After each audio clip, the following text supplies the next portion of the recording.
தர்மத்தை நிலைநாட்டும் தர்மலிங்கேஸ்வரர்.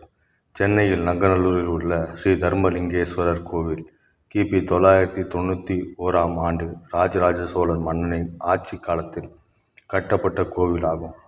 கோவில் வளாகத்திற்குள் கண்டெடுக்கப்பட்ட ஒரு கல்வெட்டு இதற்கு சான்றாக விளங்குகின்றது. முதலில் தன்மிகர் செம்பொன் கோவில் என்று பெயரிடப்பட்டிருந்த இக்கோவில் 1960களின் பிற்பகுதியில் புதர்கள் நிறைந்திருந்த ஒரு மண் மேட்டிலிருந்து அதன் கருங்கற் கருவறையும் மூலவரும் கண்டெடுக்கப்பட்ட போது முக்கியத்துவம் பெற்றது. இக்கோவிலின் மூலவர் சிவனின் அவதாரமான ஸ்ரீ தர்மலிங்கேஸ்வரர் அல்லது தன்மீசர் ஆவார்.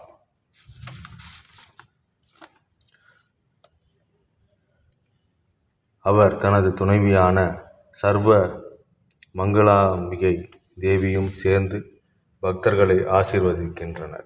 இக்கோவில் செம்பொன் கோவில் என்றும் அழைக்கப்படுகின்றது. இங்குள்ள பல சிவன் கோவில்களைப் போலவே கருவறையை சுற்றியுள்ள கோஷ்டத்தில் விநாயகர், தட்சிணாமூர்த்தி, மகாவிஷ்ணு, பிரம்மா, துர்க்கை மற்றும் பிறரை காணலாம். இக்கோவிலில் நால்வர் பைரவர், நவக்கிரகங்கள், ஆஞ்சநேயர், அகோர வீரபத்ரர், தன்மீச விநாயகர், அரசமர விநாயகர் மற்றும் முருகன் போன்ற தெய்வங்களுக்கும் அவரது துணைவியார் வள்ளி, தேவசேனா ஆகியோருக்கும் உபசன்னதிகள் உள்ளன. பல ஆண்டுகளாக இக்கோவில் முக்கியமான பக்தர்களின் நன்கொடைகளால் நிதியளிக்கத்தும் சீரான விரிவாக்கத்தையும் வளர்ச்சியையும் கண்டுள்ளது. இக்கோவில் பாரம்பரிய வழிகாட்டுதலை பின்பற்றி விரிவான புனரமைப்புகளையும் கட்டுமானங்களையும் கண்டுள்ளது.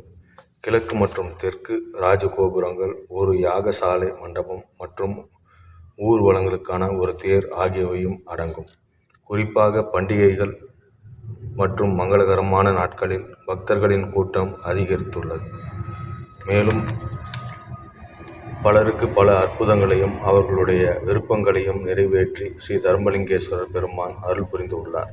பங்குனி உத்திரம் திருக்கோயில் கல்யாணத்தின் போது பிரம்மேஸ்வரரும், ஆவணி அருத்ரா நாளில் வார்ஷிகா பவித்ராஷ்டம் மற்றும் சாரதா நவராத்திரி, மகா சிவராத்திரி, கார்த்திகை சோமவாரம், வைகாசி விசாகம், ஸ்கந்த சஷ்டி, ஹனுமத் ஜெயந்தி போன்ற பல விழாக்கள் மற்றும் சடங்குகள் ஆண்டுதோறும் கோவிலில் நடைபெறுகிறது. பல்வேறு தெய்வங்களுக்கு அர்ப்பணிக்கப்பட்ட வழக்கமான பூஜைகளும் அபிஷேகங்களும் குறிப்பிட்ட நாட்களில் நடத்தப்படுகின்றன.